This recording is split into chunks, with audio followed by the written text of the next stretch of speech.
কোনে কোনে open challenge কৰিছে? পীযুষ হাজৰিকা। পীযুষ হাজৰিকাকতো মই ওপেন চ্যালেঞ্জ কৰা নাই। মইতো ওপেন চ্যালেঞ্জ কৰিছিলো মুখ্যমন্ত্ৰীকে, হয় নে নহয়? মই কৈছিলো যে অসমৰ অৰ্থনীতিৰ সম্পৰ্কত মুখ্যমন্ত্ৰীৰ লগত মই মুকলি বিতৰ্ক কৰিব পাৰিম। আনকি এইটোও কৈছিলো যে মুখ্যমন্ত্ৰীৰ চেনেলটোতে, নিজৰ ঘৰৰ চেনেলটোতে নিউজ লাইভতে কৰিম।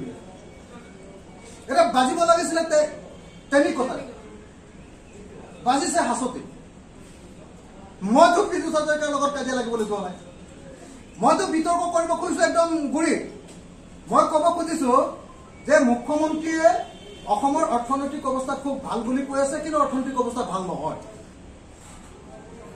এই চৰকাৰখনৰ বাহিৰত বৰ চুলীয়াৰ ফেৰ, ভিতৰত কিন্তু ঢকুৱাৰ বেৰ, পইচা নাই। সেই কথাটো মুখ্যমন্ত্ৰীৰ লগত মই বিতৰ্ক কৰিম বুলি কৈছো। এতিয়া পীযুষ হাজৰিকাই কেলে মুখ পাতি লৈছে?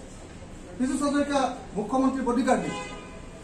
হে বাজিব লাগিছিলে তেমি কটাই, বাজিছে কেলে হাছতি? হে পীযুষ হাজৰিকাৰ লগত, পীযুষ হাজৰিকা ফুটপাথৰ গুণ্ডাৰ লগত বিতৰ্ক কৰিব লাগিব। মইতো নকৰো এইটো।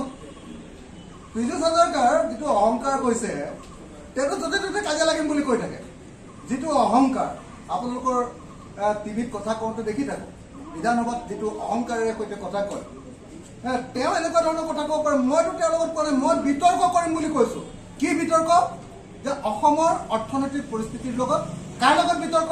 অসমৰ সন্মানীয় মুখ্যমন্ত্ৰী ডাঙৰীয়াৰ লগত। পীযুষ হাজৰিকা আকৌ মাজত আহি খুব প্ৰমাণ, পীযুষ হাজৰিকাৰ লগত নকৰো।